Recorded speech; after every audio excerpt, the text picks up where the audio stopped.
রাত তখন 12:47। শহর জীবন্ত ছিল, কিন্তু কেউ জেগে ছিল না। স্ট্রিট লাইট জ্বলছিল, কিন্তু রাস্তাগুলো খুব ফাঁকা আর ক্লান্ত মনে হচ্ছিল, যেন শহরও আচ্ছন্ন হয়ে পড়েছে। কর্পোরেট বিল্ডিংয়ের 9 নম্বর ফ্লোরে শুধু একটাই অফিস খোলা ছিল। বাকি সব ফ্লোরগুলো একদমই ফাঁকা ছিল, একদম ফাঁকা। রবি আর অমন কম্পিউটারের সামনে বসেছিল। কম্পিউটারের নীল আলোটা ওদের চোখের ওপর পড়ছিল, ওদের ক্লান্ত ভাবটা চোখে মুখে ফুটে উঠছিল। এসিটা লোতে চলছিল, কিবোর্ডে হালকা ক্লিক ক্লিক আওয়াজ হচ্ছিল। অফিসার কিছুই শোনা যাচ্ছিল না। মাসের শেষ অবধি ঠিক আছে, তারপর দেখা যাক। রোজ একই কথা বলা হয়, মাসের শেষ, পরের মাস, পরের অ্যাপ্রেজাল, তারপর আবার একটা ডেডলাইন চলে আসে। কখনো মনে হয় আমরা কি শুধু পেন্ডিং টাস্ক হয়ে থেকে গেছি? প্রেশার তো আছে বুঝতে পারছি, কিন্তু আর তো কোনো চয়েস নেই। কাজ না করলে সংসার কি করে চালাবো? চয়েস আছে, শুধু আমরা নিতেই ভয় পাই। রাত 1টা অবধি অফিসে বসে এক্সেল করা, এটা কি কোনো চয়েস? কখনো কখনো মনে হয় যে আমরা যে আলো বন্ধ হওয়ার পরেই আমরা দেখতে পাই, যেরকম দিন আমাদের জন্য তৈরি হয়নি। কমপ্লেন দিয়ে কাজ হবে না অমন। বিলস আসে, এক্সপেকটেশন রাখতে হয়, আর আমরা চুপচাপ শুধু কাজই করতে থাকি। কাল সকালে যখন মা বলবে না যে এত রাত অবধি জেগে আছিস কেন, তখন বলবো কোম্পানির ভূত মাথার উপর চেপে আছে। একটা ব্রেক নেওয়া যাক, মাথা কাজ করছে না। স্মোক। রবি শুধু মাথাটা নাড়ালো। ব্যালকনির দরজাটা খোলা ছিল, তখন বাইরের ঠান্ডা হাওয়া ভেতরে আসতে লাগলো। শহরটা যেন অনেক দূর মনে হচ্ছিল, মনে হচ্ছে যেন অন্য কোনো জগৎ। দুজনের সিগারেটটা জ্বালালো। ফ্লেম 1 সেকেন্ডের জন্য চমকালো, তারপর অন্ধকারে মিলিয়ে গেল। কখনো কখনো রাত এতটাই শান্ত মনে হয় যে মনে হয় যদি কেউ চিৎকারও করে, তারপরও সেই গলার আওয়াজ কেউই শুনতে পাবে না। রবি, ওই দেখ। রবিও দেখতে পেল একটা মেয়ে ব্যালকনিতে এদিক ওদিক পাইচারি করছিল, ফোনে কারোর সাথে কথা বলছিল। চিন্তিত লাগছিল। যদিও শুধু দাঁড়িয়েই থাকতো তাহলে মনে হয় নর্মাল মনে হতো, কিন্তু মাঝে মাঝে ও হাত নাড়াচ্ছিল, যেন কারোর সাথে ঝগড়া করছে। লেট নাইট ঝগড়া মনে হচ্ছে। বয়ফ্রেন্ড হবে নাকি হাজব্যান্ড? রাত 1টার সময় কে শান্ত হয়ে থাকে? তারপরে মহিলাটা হঠাৎ করে থেমে গেল। ও ব্যালকনির রেলিংটাকে জোরে চেপে ধরল আর চিৎকার করল। শব্দটা পরিষ্কার আসছিল না, কিন্তু ওর টোনটা পরিষ্কার শোনা যাচ্ছিল। রাগ, কষ্ট, এরকম কিছু একটা মনে হচ্ছিল। ও বেশ ইন্টেন্স মনে হচ্ছে। হ্যাঁ, বেশ অদ্ভুত মনে হচ্ছে। কিরকম? রবি কিছুক্ষণ ধরে ওর দিকে তাকিয়েছিল। আরে ফোনে হয়তো ঝগড়া করছে, কিন্তু এমনভাবে রিয়াক্ট করছে। আমান আরেকবার সিগারেট টানলো, ব্যাপারটাকে হালকা করার জন্য বলল, আরে এত ভাবিস না তো, চল কাজটা শেষ করে নি। রবি সিগারেটটা নিভিয়ে দিল, কিন্তু ওর চোখ দুটো এখনো সামনের ওই ব্যালকনির দিকেই ছিল। আর এদিকে ওই মহিলাটা ফোনে কথা বলেই যাচ্ছিল, ওর গলার স্বর কাঁপছিল। হ্যান্ডেল করতে পারবে না? তুমি কিভাবে কথা বলছো আমার সাথে? প্লিজ, এইভাবে চিৎকার করলে কিছু চেঞ্জ হয়ে যাবে না। তুমি বলছো একদম চেঁচাবে না। আমি এখানে একা দাঁড়িয়ে আছি। দেখো, তুমি যে সিদ্ধান্তটা নিয়েছো সেটা তোমার ছিল। আমি কি বলেছিলাম আমি এই সবের জন্য রেডি আছি? তাহলে যখন সবকিছু ঠিক ছিল তখন রেডি ছিলে কি? যখন প্রমিসেস এর কথা হতো তখন? প্রমিসেস তো হয়ই, রিয়েলিটি আলাদা হয়। আমি একা আছি, বুঝতে পারছো তুমি? একা। এখনো তো তুমি স্ট্রংই আছো, তুমি ম্যানেজ করতে পারবে। ম্যানেজ? তোমার কি মনে হয় এটা কোনো প্রজেক্ট যেটা কিনা আমি ম্যানেজ করে নেব? সবকিছুকে এতটা ইমোশনাল ভাবে দেখো না। শোনো, এইসব কন্টিনিউ করা আমার জন্য পসিবল নয়। আমি অলরেডি প্রেগনেন্ট।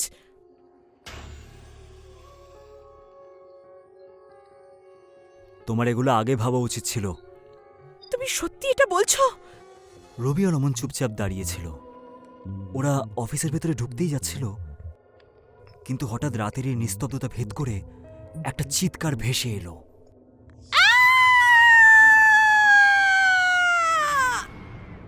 চিৎকারটা এত জোরে হলো যে দুজন ওখানেই দাঁড়িয়ে পড়ল।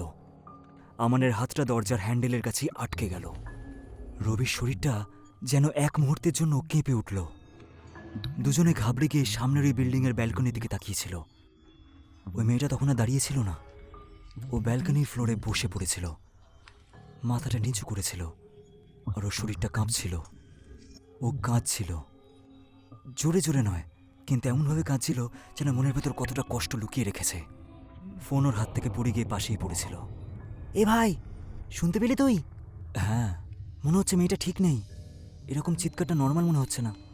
আমাদের মাঝখানে ঢোকাটা ঠিক হবে না। মানে? আরে এত রাতেও একা এইভাবে কাঁদছে, আর আমরা কি করে জানবো যে কি চলছে? যে কলটা আমরা শুনতে পেলাম সেখানে তো ঠিক বলে মনে হচ্ছিল না। তাই জন্যই তো বলছি ওকে সাহায্য করা উচিত। তা না হলে অন্য কোনো সমস্যা আছে হয়তো। সমস্যা হোক বা যা কিছু, ও তো মানুষ বল, আর দেখে তো প্রেগনেন্ট মনে হচ্ছে। আর যদি আমরা যাই আর তারপর যদি কোনো গন্ডগোল হয় তখন? পুলিশ, কোর্ট কাছারি, তুই তো জানিস এগুলো কিরকম গন্ডগোলের। অমন কিছু একটা বলতে যাচ্ছিল, তারপরে চুপ করে গেল। কিন্তু ওই মেয়েটার দিকেই তাকিয়ে থাকলো। ও এখনো ব্যালকনিতে বসেই কাঁদছিল। যদি আমরা কিছু না করি, যদি মেয়েটা ভুল কিছু করে ফেলে তখন? এইসব দায়িত্ব আমরা নিতে পারবো না। শহরে রোজই এরকম কিছু না কিছু ঘটে থাকে, আমরা কি তাহলে এভাবেই দেখতে থাকবো? মেয়েটা আস্তে আস্তে উঠে দাঁড়ালো, ওর পা দুটো কাঁপছিল। তারপর ও সোজা ব্যালকনি রেলিংয়ের দিকে যেতে লাগলো। রবি আর অমন ওই মেয়েটার দিকেই তাকিয়ে থাকলো। দুজনের নিঃশ্বাস যেন এক মুহূর্তের জন্য আটকে গেল। ওদের চোখ দুটো যেন ওই মেয়েটার দিকেই তাকিয়ে থাকলো। বোঝার টাইমই পেল না যে মেয়েটি কি করতে চলেছে। ভাই, মেয়েটা কি করছে? ওই মেয়েটা রেলিংয়ের ওপরে ওঠার চেষ্টা করছিল। একটা হাত দিয়ে রেলিংটা ধরে আর একটা পা রেলিংয়ের ওপরে রাখলো। রবির গলাটা শুকিয়ে গেল। আমান, চিৎকার করবি না। জানি না ও কিরকম রিয়াক্ট করবে। আমান মুখ থেকে কোনো টু শব্দও করলো না। ও চিৎকার করতেই চাইছিল, ওকে আটকাতে চাইছিল, কিন্তু শব্দটা গলাতেই আটকে যায়। কিন্তু তারপর মেয়েটার পাটা ফসকে যায়, ও ব্যালেন্স হারিয়ে ফেলে, আর ও ব্যালকনিতে বসে পড়ে। ব্যালকনির ফ্লোরে জোরে আঘাত লাগে। ওরা দুজনেই খুব অবাক হয়ে যায়। ও শিট! ওদের দুজনে এরকমটাই মনে হয়েছিল, হয়তো সব শেষ। কিন্তু ঠিক পরের সেকেন্ডে মেয়েটা হালকা নড়ে উঠল। ও বেঁচে আছে। পড়ার পরে ওর নিঃশ্বাস পড়ছিল। ও সেখানেই পড়েছিল, ওর বডি যেন ওর সঙ্গ দিচ্ছে না। আমান রবির দিকে তাকালো, চোখে ভয় আর রাগ দুটোই ছিল। ভাই দেখ, ও আত্মহত্যা করার চেষ্টা করছিল, কিছু তো করতে হবে। রবি কোনো কথাই বলল না, শুধু মেয়েটার দিকে তাকিয়েছিল। চল, কিছু করা যাক। আমরা যদি চুপ থাকি না, তাহলে সারা জীবন আমাদের পস্তাতে হবে।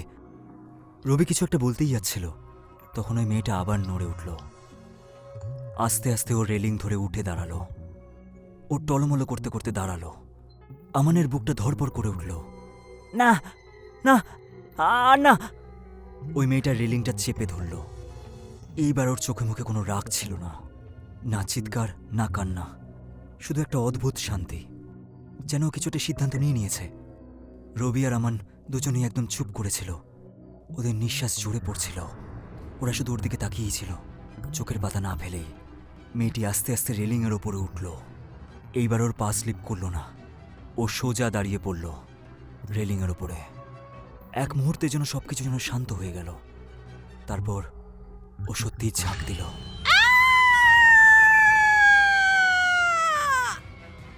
আমান আর রবির মেয়েটার দিকে তাকিয়ে রইল।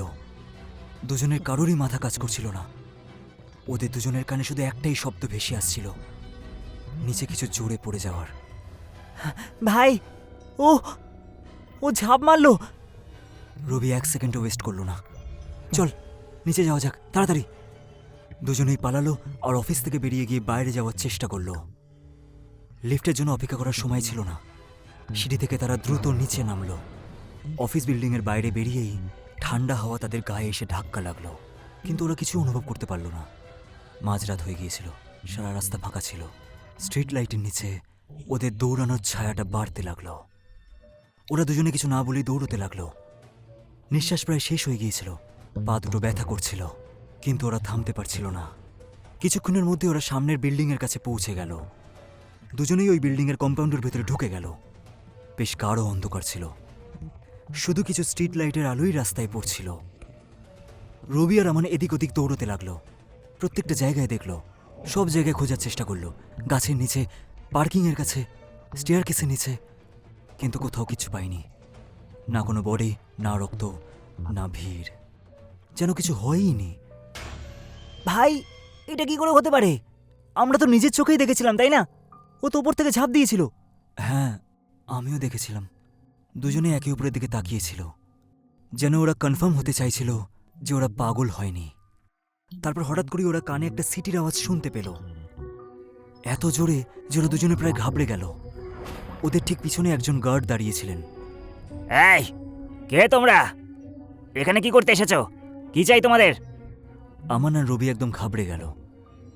দাদা, ওই আমরা গার্ড ওদের কথা না শুনে রাগের মাথায় বলতে লাগলো, রাত্রেবেলা কম্পাউন্ডে ঢোকা বারণ। কি হচ্ছে কি এসব? রবি মনে সাহস নিয়ে সব কথা বলতে লাগলো। ব্যালকনি, চিৎকার, পড়ে যাওয়া, সবকিছু। ওর গলার স্বর কাঁপছিল। আমানও মাঝখানে হ্যাঁতে হ্যাঁ মেলাচ্ছিল। গার্ড চুপচাপ শুনতে লাগলো। অদ্ভুত ব্যাপার এটাই যে ওর চোখমুখে একটু আতঙ্কের ছাপ ছিল না। গার্ড ওদেরকে গেটের কাছে আসার জন্য ইশারা করলো। এদিকে এসো। দুজনে আস্তে আস্তে গার্ডের কাছে গেল। ওই মেয়েটা ফোনে ঝগড়া করছিল, তাই না? হ্যাঁ। জোরে চিৎকার করেছিল? হ্যাঁ, খুব জোরে। একবার রেলিংয়ে উঠেছিল, তারপর স্লিপ করে ব্যালকনিতে পড়ে গিয়েছিল। দুজনে একসাথেই বলে উঠল, হ্যাঁ, যখন আপনি সবই জানেন তখন আপনি কিছু করেননি কেন? পুলিশকে ডাকতে পারতেন। গার্ড ওর দিকে তাকিয়ে থাকলো। ওনার চোখ দুটো ক্লান্ত মনে হচ্ছিল। পুলিশ, ওই মেয়েটা এখান থেকে পড়ে যাওয়া, মরে যাওয়া, এই ঘটনাটা আজ থেকে প্রায় 8 বছর আগের। এক মুহূর্তের জন্য হলেও হাওয়া থমকে গেল। কি? সেদিনও ও ফোনে ঝগড়াই করছিল, আরও প্রেগনেন্টও ছিল, আর তারপরেও কেউ ওকে সাহায্য করতে আসেনি। গার্ড সোজা ওদের চোখের দিকে তাকিয়ে রইল। আজ ওকে কখনো কখনো দেখা যায়, মাঝে মধ্যে। রবি আর অমনের হাত পা ঠান্ডা হয়ে গেল। ওরা ভাবতে লাগলো যেন পায়ের তলা থেকে মাটি সরে যাচ্ছে। ওদের মাথার মধ্যে সেই সব সিনগুলো একসাথে চলতে লাগলো। চিৎকার, কান্না, পড়ে যাওয়া। রবি কিছু একটা বলতে যাচ্ছিল, কিন্তু বলতে পারল না। ওর মাথা ঘুরতে লাগলো আর ওখানেই মাটিতে পড়ে গেল। পরের দিন সকালবেলা অফিসে রবি আর আমন কেউই আসেনি। সবাই বলছিল রবি এখনো সেই রাতের কথাটা ভুলতে পারেনি। ও এখনো সেই চিৎকার শুনলে ঘুম থেকে উঠে পড়ে। আর আমান এই শহর ছেড়েই চলে গেল। কিছু ঘটনা বেশ অদ্ভুত হয়। সত্যিটা জেনে ফেলার পরেও সেখান থেকে পালিয়ে যাওয়াটা খুব মুশকিল হয়ে পড়ে। আর কিছু আত্মা সবকিছু শেষ হয়ে যাওয়ার পরেও ওখানেই আটকে যায়। সেই রাতের অপেক্ষা করতে করতে যদি কেউ ওকে দেখে ফেলে। যদি আপনারও এরকম কোনো গল্প বা ঘটনা জানা থাকে, তাহলে আমাদের ইনস্টাগ্রামে লিখে পাঠান। আমরা সম্পূর্ণ চেষ্টা করব যাতে সেই গল্পটা আপনাদের সবার কাছে। ততক্ষণের জন্য ভয় পেতে থাকুন।